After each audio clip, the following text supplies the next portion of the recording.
Welcome back to Daybreak. I'm Cassie Radack, and a big congratulations for President Obama on his re-election Tuesday night. As the polls opened Tuesday morning, it was anyone's game. However, as the numbers came in later that evening, it appeared that the president would be re-elected. He won nearly all of the swing states, including Virginia, Pennsylvania, Florida, New Hampshire, Ohio, and Colorado. Governor Romney won North Carolina. As the president heads into his second term, he faces numerous challenges, including the rising debt, economy, and unemployment rates. President Obama is the first president since FDR to win re-election with the unemployment rate being this high. The Republican vice presidential nominee Paul Ryan is returning to Congress. He told media Wednesday that he will be in the House when it convenes in January. He was reelected to his House seat from Wisconsin. According to Fox News, Ryan says, quote, he's looking forward to spending time with his family before resuming his responsibilities as House Budget Committee chairman, end quote. And former potential Republican candidate Michelle Bachmann beat her Democratic opponent to win her fourth term in Congress, along with Speaker of the House John Boehner. They will return to Congress in January. Locally, Bob Casey beat Republican candidate Tom Smith for the Pennsylvania Senate seat. This will be Casey's second term serving the state. Republican Keith Rothfuss narrowly defeated incumbent U.S. Representative Mark Kritz in the 12th Congressional District, despite the early lead by Kritz. Democrats took all 3 row seats in Pennsylvania. Kathleen Kane will be the new Attorney General for the Commonwealth. Eugene DePasquale won the race for Auditor General, and Bob McCord will be the new State Treasurer. Back to the national level, Republicans fell just shy to winning control of the Senate. They will remain in control of the House, and the Democrats will remain in control of the Senate, thus leaving the balance power in Congress unchanged. Split houses will be a challenge President Obama is going to face again, but Speaker John Boehner said he's willing to work with him if the president is willing to work with Republicans. On a different political note, Hurricane Sandy was not a joke by any means. However, MSNBC host Chris Matthews has a message to the millions of victims of Sandy. I'm so glad the storm hit last week. It was a panel of Obama supporters analyzing the elections when Matthews made the comment suggesting it served a greater good by boosting President Obama to a second term.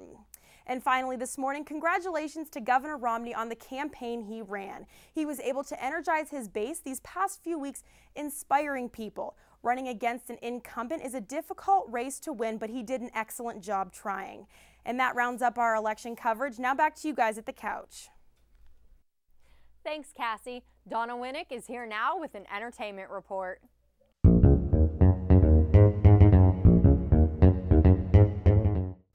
Thanks, guys. For those of you that were shocked to hear that Miley Cyrus and Hunger Games star Liam Hemsworth were going to be having 3 weddings, don't worry because it's not true. Despite her father being the one who announced it in the first place, the 19-year-old bride-to-be went on The Ellen Show Thursday to confirm the reports were completely false, saying, quote, I'm having 1 wedding. That's my day, and whatever I want on that day, it'll be about me in that moment, and that look of love, end quote. There's no word yet on when the couple plan on tying the knot. Now, for all of you Twilight fans, listen up. Our favorite werewolf, Taylor Lautner, has been made into a wax figure. And I'm sorry to say, ladies, he's not going to be shirtless for it. The clay head sculpture seen here is what artists used to create the mold and cast of Taylor's wax head. It took a team of sculptors and studio artists 4 months to create the wax figure. The sculpture will be unveiled November 15th at Madame Tussauds Wax Museum in New York, the same place Robert Pattinson's wax figure is already on display.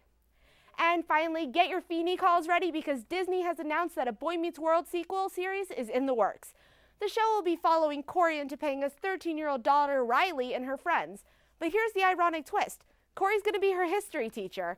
It looks like he's following in the footsteps of one of our favorite teachers, Mr. Feeny. There's no word yet if Sean, Eric, and Feeny and the rest of the gang will be back, but we have our fingers crossed. Now we'll take it back to Lindsey and Courtney, who I know are really excited about this last story.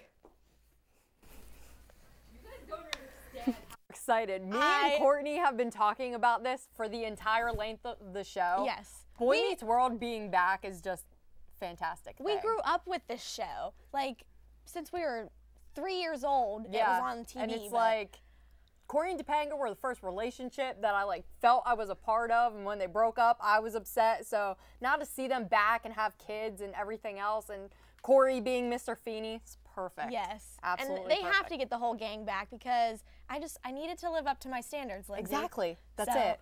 That's it. Well, up next on Daybreak, Brittany LaFleur will be here with your sports report, and Donna Winnick is back making her own recipe, poor man stir fry. Don't go away. We'll be right back.